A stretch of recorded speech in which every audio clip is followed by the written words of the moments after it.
धीरे धीरे मैं उसके कमरे की खिड़की के पास गई और जो सुना उससे मेरे होश उड़ गए। मम्मी और राहुल एक साथ क्या कर रहे थे? नमस्कार दोस्तों, मेरा नाम जानवी है और मैं गुजरात के एक छोटे से गांव की रहने वाली हूँ। आज मैं आपको अपने भाई और मम्मी की मस्त वाली कहानी सुनाने जा रही हूँ। दोस्तों, हमारे परिवार में 4 लोग हैं। मैं, मेरी मम्मी, पापा और मेरा छोटा भाई संजय। मेरे पापा राजकोट में एक बड़ी मल्टीनेशनल कंपनी में काम करते हैं और हम 3 लोग गांव में रहते हैं। संजय मुझसे 2 साल छोटा है और दिखने में इतना आकर्षक है कि गांव की लड़कियां उसकी दीवानी रहती है। हालांकि संजय का ध्यान हमेशा अपनी पढ़ाई और करियर पर ही रहता है। यह कहानी 5 महीने पहले की है, जब मेरी सबसे अच्छी सहेली प्रिया का बर्थडे था। हमने खूब मस्ती की, देर रात तक पार्टी चली और उसके बाद मैं घर लौटी। बाहर की ठंडी हवा और पार्टी की थकान के बाद मेरे मन में हलचल मची हुई थी। जब मैं घर पहुंची तो घर एकदम शांत था। यह अजीब था, क्योंकि आमतौर पर मम्मी देर तक जागती रहती थी, लेकिन उस दिन वह अपने कमरे में नहीं थी। मैंने सोचा शायद वह बाथरूम में होगी, लेकिन वहां भी सन्नाटा था। तभी मुझे संजय कमरे से अजीब सी आह वो की आवाजें सुनाई दी। मेरा दिल धड़कने लगा और मन में अंगन सवाल उठने लगे। धीरे धीरे मैंने उनके कमरे की खिड़की के पास जाकर झांका। अंदर जो देखा उससे मेरे होश उड़ गए। मम्मी और संजय एक साथ थे और उनकी हरकतें कुछ अजीब लग रही थी।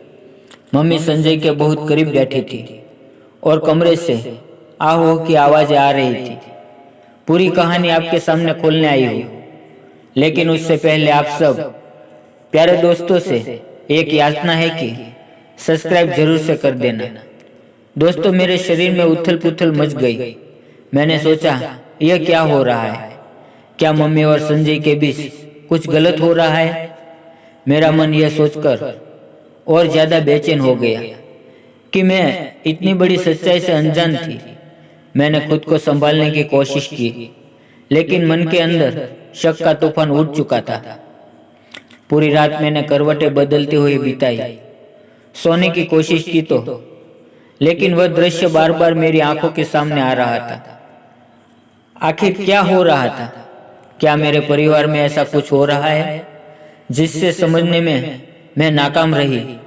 मम्मी और संजय के बीच यह कैसी नजदीकियां थी? अगले दिन सुबह मैंने खुद को संभालते हुए नाश्ते की टेबल पर बैठी। मम्मी और राहुल एकदम सामान्य तरीके से बात कर रहे थे, जैसे कुछ हुआ ही नहीं हो। मेरे मन में जो उथल पुथल थी उसे छिपाना अब मेरे लिए मुश्किल हो रहा था। आखिरकार मुझसे रहा नहीं गया और मैंने मम्मी से सीधे सवाल कर दिया, कल रात आप संजय के कमरे में क्या कर रही थी? मम्मी पहले थोड़ी घबराई, लेकिन फिर हंसते हुए बोली, संजय की तबीयत ठीक नहीं थी और मैं उसकी मदद कर रही थी। मुझे मम्मी की इस हंसी से संतोष नहीं हुआ। मैंने उनके चेहरे को गौर से देखा। क्या वह मुझसे कुछ छिपा रही थी? मेरे मन में शक और गहरा हो गया। मैंने मम्मी से और कुछ नहीं कहा, लेकिन अंदर से मैं टूटने लगी थी। मेरी अपनी मम्मी और भाई के साथ रिश्तों पर से विश्वास डगमगाने लगा था। दिन बीतते गए, लेकिन मेरे मन का शक दूर नहीं हो पाया। एक शाम मैं अपने कमरे में अकेली बैठी थी और मम्मी मेरे पास आई। उन्होंने मेरे बालों में धीरे से हाथ फेरा और कहा, जानवी क्या बात है? तुम पिछले कुछ दिनों से बहुत खोई खोई सी लग रही हो। मैंने उनकी तरफ देखते हुए कहा, मम्मी, मैं समझ नहीं पा रही हूँ कि आपके और संजय के बीच क्या चल रहा है। यह सोचकर मम्मी थोड़ी देर तक चुप रही। फिर उन्होंने गहरी सांस ली और कहा, तुम्हारे मन में जो भी है वह सब गलतफहमी है बेटा, लेकिन अगर तुम्हें सच जानना है तो मैं तुम्हें बताती हूँ। उनके बाद मम्मी ने मुझे बताया कि उनके और पापा के बीच रिश्ते कितने गहरे और मजबूत हैं।